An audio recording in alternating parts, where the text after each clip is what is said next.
Hello friends. आज मैं आपसे ट्रेडिंग साइकोलॉजी के ऊपर कुछ बात करना चाहूँगा। Trading psychology one of my favourite topics है।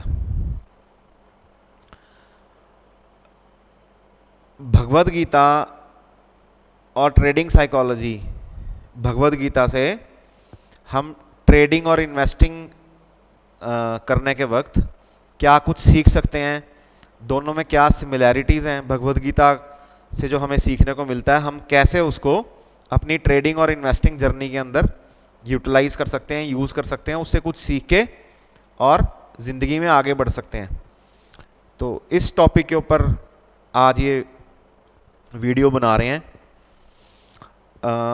तो मैं कुछ डिस्क्लेमर देना चाहूँगा इस वीडियो में। सबसे पहली बात, मैं परम ज्ञानी तो हूँ नहीं, और जितनी भी मेरी बुद्धि है, तुच्छ बुद्धि है जो मेरी, अपनी बुद्धि के मुताबिक मैं आपसे अपने विचार शेयर कर रहा हूँ।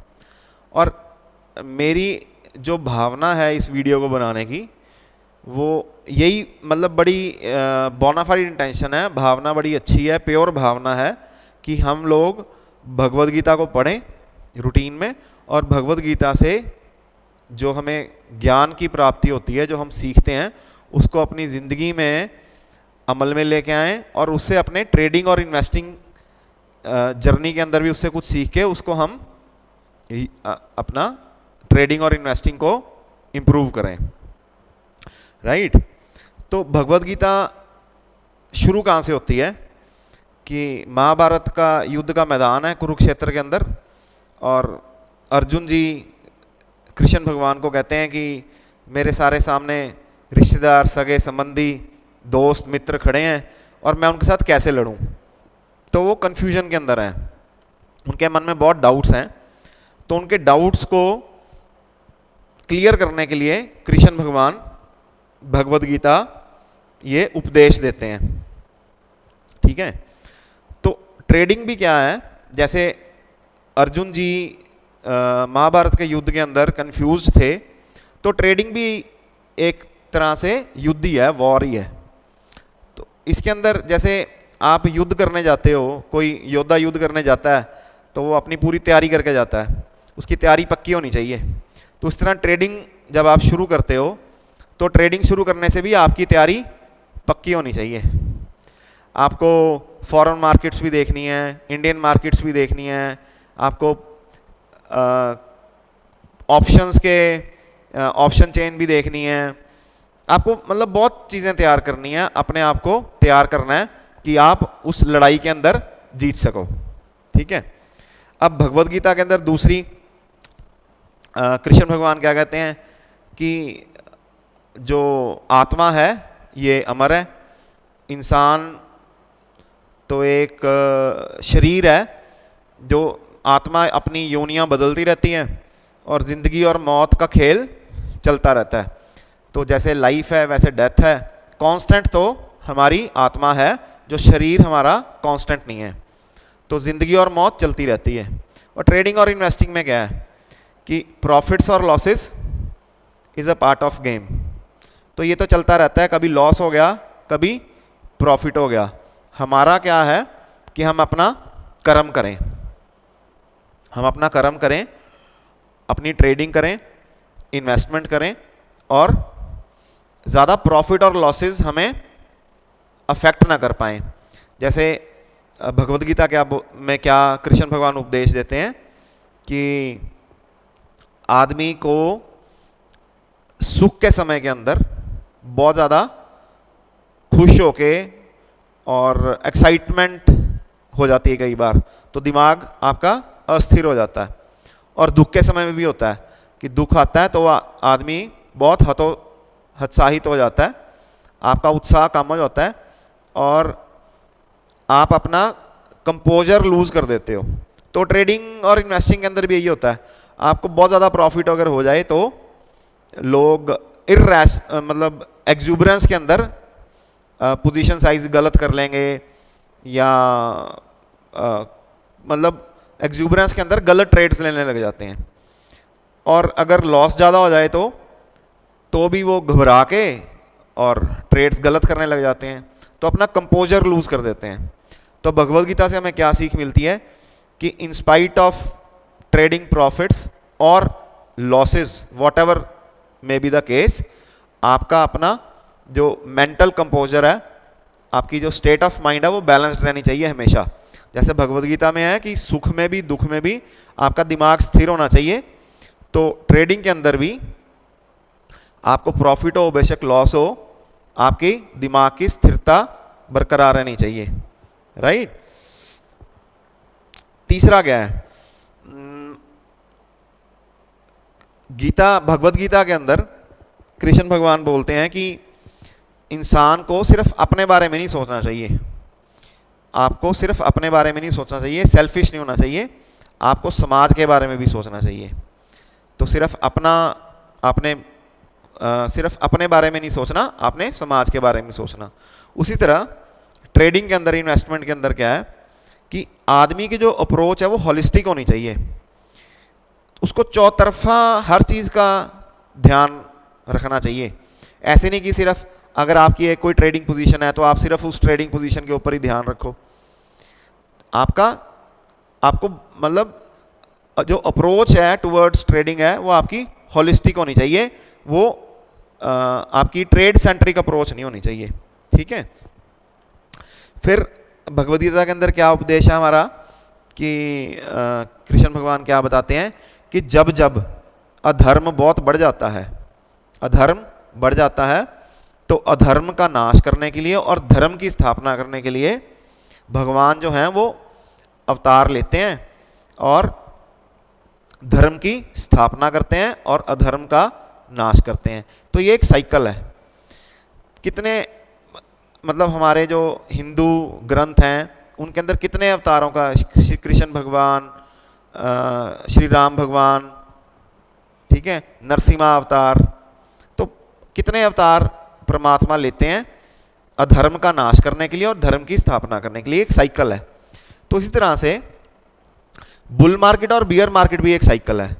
जब जब ओवर एक्सुबरेंस हो जाती है, बुल मार्केट्स बहुत पीक हो जाती हैं, बबल्स बन जाते हैं, तो बबल्स फटते हैं, बबल्स फटते हैं तो फिर बियर मार्केट्स आती हैं।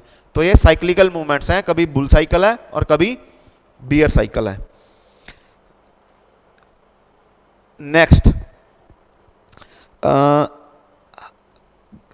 गीता हमें क्या सिखाती है कि इंसान को कर्मयोगी बनना चाहिए। कर्मयोगी का क्या मतलब है कि आप अपना कर्म करो और फल की इच्छा मत करो। तो अगर आपने अच्छा ट्रेडर या अच्छा इन्वेस्टर बनना है तो आपको यही चीज़ फॉलो करनी है। आप अपना कर्म करो, अपना प्रोसेस फॉलो करो, आप जो ट्रेडिंग करते हो अपने सेटअप्स को फॉलो करो, अपने ट्रेडिंग सिस्टम को फॉलो करो, आपके जो रूल्स हैं उन रूल्स को फॉलो करो, रूल्स को ब्रेक मत करो, डिसिप्लिन के साथ ट्रेडिंग करो, अपना कर्तव्य निभाओ, अपना कर्म करो और फल की इच्छा मत करो। अगर आपका प्रोसेस ठीक है, आपकी ट्रेड्स बेशक लॉस में जाएं बेशक प्रॉफिट में जाएं, आपका प्रोसेस पहले ठीक होना चाहिए। आप प्रोसेस फॉलो करो, प्रॉफिट्स ऑटोमेटिकली आएंगे, ठीक है। फिर हमें भगवद गीता क्या सिखाती है कि आदमी को नेगेटिव इमोशंस जो हैं उनके ऊपर जीत पानी चाहिए। नेगेटिव इमोशंस क्या होती हैं? जैसे ग्रीड, फियर, डाउट्स, है ना, डाउट, जेलसी, ओवर एम्बिशन, महत्वाकांक्षा, राइट। तो गीता हमें क्या सिखाती है कि आदमी को डर के ऊपर जीत हासिल करनी है, लालच के ऊपर जीत हासिल करनी है, जेलसी के ऊपर जीत हासिल करनी है, डाउट्स, दुविधा नहीं होनी चाहिए आपके मन के अंदर, आपके दिमाग में दुविधा नहीं होनी चाहिए। You must rise above all these emotions. तो उसी तरह से ट्रेडिंग के अंदर अगर आप ज़्यादा लालच करोगे तो खाई में गिरोगे, गड्ढे में गिरोगे, ज़्यादा डरोगे तो भी नुकसान करोगे। आप अगर जेलसी से काम करोगे, जेलसी में आके ट्रेडिंग करोगे, भी फलां मेरा दोस्त है या फलां आदमी तो इतनी पोजीशन करता है और मैं तो पोजीशन छोटी करता हूँ, या उसने तो बहुत ज़्यादा पैसे कमा लिए, मेरे को तो पैसे इतनी अर्निंग हुई नहीं है, अगर आप जेलसी करोगे किसी से तो भी आप अपना नुकसान करोगे। और वैसे भी मैंने ये अपनी ज़िंदगी के अंदर सीखा है कि आप जब भी कोई फैसला करते हो लाइफ के अंदर, फाइनेंशियल डिसीजन, अगर फाइनेंशियल डिसीजन लेने के वक्त आपके जो इमोशंस हैं वो नेगेटिव हैं, तो आपका वो फाइनेंशियल डिसीजन गलत होने के चांसेस बहुत ज़्यादा हैं। अगर दोबारा रिपीट करता हूँ, कोई भी फाइनेंशियल डिसीजन लेने के वक्त अगर आपकी इमोशंस नेगेटिव हैं तो आपका वो फैसला, वो फाइनेंशियल डिसीजन गलत होने के चांसेस बहुत ज़्यादा हैं। जैसे आप किसी भी फाइनेंशियल डिसीजन को लेने के वक्त अपनी किसी नेगेटिव इमोशन से ज़्यादा इन्फ्लुएंस हो गए। वो नेगेटिव इमोशन कोई भी हो सकती है, फियर है, ग्रीड है, जेलसी है, डाउट्स हैं आपके अंदर, ठीक है। अगर आप कॉन्फिडेंट नहीं हो किसी भी डिसीजन को लेके, आप दुविधा में हो, डाउट्स हैं आपके मन में, आप जेलसी में हो, जेलसी से प्रभावित होकर कोई डिसीजन ले रहे हो, लालच से प्रभावित होकर ले रहे हो, डर से प्रभावित होकर ले रहे हो, तो आपके डिसीजंस गलत होने के चांसेस बहुत ज़्यादा हैं, राइट। फिर भगवत गीता हमें सिखाती है कि आदमी को अपने सेंसेस हैं, जो उसकी सेंसेस हैं, सेंसेस क्या है हमारी जो सूंघने की सेंस है और टेस्ट करने की सेंस है, फील करने की सेंस है, ये सेंसेस हैं हमारी। और हमारी ईगो, हमें अपने सेंसेस को कंट्रोल में रखना है और अपनी ईगो को कंट्रोल में रखना है। ट्रेडिंग के अंदर भी कई बार क्या होता है, सेंसेस को कंट्रोल में रखना और ईगो को कंट्रोल में रखना बहुत मुश्किल होता है। आपको एग्जांपल देता हूं, कई बार क्या होता है कि ट्रेडिंग के दौरान कई बार ना स्ट्रीक आती है प्रॉफिट्स की, मतलब आपने कोई भी ट्रेड ली वो प्रॉफिट में, फिर अगली ट्रेड ली प्रॉफिट में, फिर तीसरी ट्रेड ली प्रॉफिट ली, चौथी ट्रेड ली प्रॉफिट में। तो आपको जब लगातार प्रॉफिट्स होते हैं ना, और बड़े बड़े प्रॉफिट्स होते हैं, तो आदमी के अंदर ईगो आ जाती है। बंदे को लगता है कि यार कहीं मैं ही भगवान तो नहीं कि मैं जैसे कर रहा हूँ वैसे ही हो रहा है। और जब आदमी के अंदर ईगो आ जाती है तो फिर वो उसके डिसीजंस गलत होने शुरू हो जाते हैं, वो जिद में आने लग जाता है कि यार जो मैंने किया है, जो मैंने सोचा है वही ठीक है, और वो चीज़ ट्रेडिंग के अंदर बहुत हानिकारक है। तो अपनी ईगो को कंट्रोल में रखना बहुत इंपॉर्टेंट है अगर आपने अच्छा ट्रेडर बनना है, राइट। और हमें भगवत गीता से क्या सीखने को मिलता है कि परमात्मा की इच्छा के बिना एक पत्ता भी नहीं हिल सकता, है ना। हम वैसे भी ये चीज़ अपने घर के अंदर भी बुजुर्गों से सुनते हैं, और भगवत गीता भी क्या मैसेज देती है कि परमात्मा की इच्छा के बिना एक पत्ता भी नहीं हिल सकता, और जो भी इस सृष्टि में हो रहा है वो सब परमात्मा ही कर रहा है, और हम तो सिर्फ एक निमित्त मात्र हैं, एक साधन है। जो भी हम कुछ कर रहे हैं वो बेसिकली हम नहीं कर रहे, परमात्मा ही हमारे से करवा रहा है, और बेस क्या है, परमात्मा। स्टॉक मार्केट्स के अंदर भी अगर इसको कोरिलेट करो तो जो बेस है हमारी किसी भी स्टॉक की प्राइस का, वो अर्निंग्स हैं।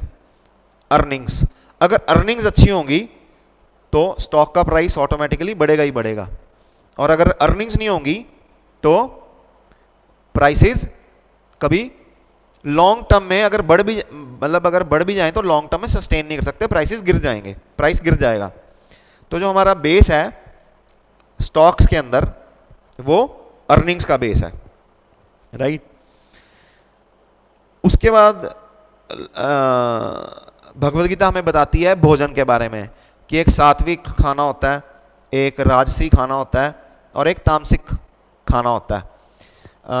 सात्विक खाना क्या है, जैसे फ्रूट्स और वेजिटेबल्स, है ना। जो हमारे एक कहावत भी है कि जैसा अन्न वैसा मन, आप जैसा खाओगे आपके विचार भी वैसे होंगे। इन चीज़ों का फ़र्क पड़ता है, ये मैंने भी एक्सपीरियंस किया अपनी लाइफ के अंदर कि हम जैसी चीज़ें खाते हैं हमारे विचार वैसे बनने शुरू हो जाते हैं। तो सात्विक खाना क्या है, फ्रूट्स एंड वेजिटेबल्स, है ना, जो हजम करने में, डाइजेस्ट करने ईजी हैं और which are light on stomach, ठीक है। जो सन्यासी लोग फ्रूट्स और वेजिटेबल्स ही खाते हैं ज़्यादा। राजसी खाना कैसा है? आज के ज़माने में हम कहें जैसे तला हुआ खाना, ज़्यादा मिर्च मसाले वाला खाना, फास्ट फूड, ये राजसी खाना है, राइट। और तामसिक भोजन क्या है? जैसे नॉन वेज या अल्कोहल, ये तामसिक भोजन है। तो ट्रेडिंग के अंदर भी ऐसे ही है। सात्विक खाने को आप कंपेयर कर सकते हो इन्वेस्टिंग के साथ, लॉन्ग टर्म इन्वेस्टिंग सात्विक है। उसके अंदर आप अगर लॉन्ग टर्म इन्वेस्टर हो, आप इन्वेस्टमेंट करते हो, तो आपको डेली फ्लक्चुएशंस इतना बॉदर नहीं करेंगी। आपका पीस ऑफ माइंड आपको मेंटेन रखना इतना मुश्किल नहीं है। Peace of mind, balance of mind, peace of mind आप मेंटेन कर सकते हो अगर आप इन्वेस्टर हो। अगर आप ट्रेडिंग करते हो तो ट्रेडिंग थोड़ी फास्ट होती है इन्वेस्टिंग के मुकाबले में।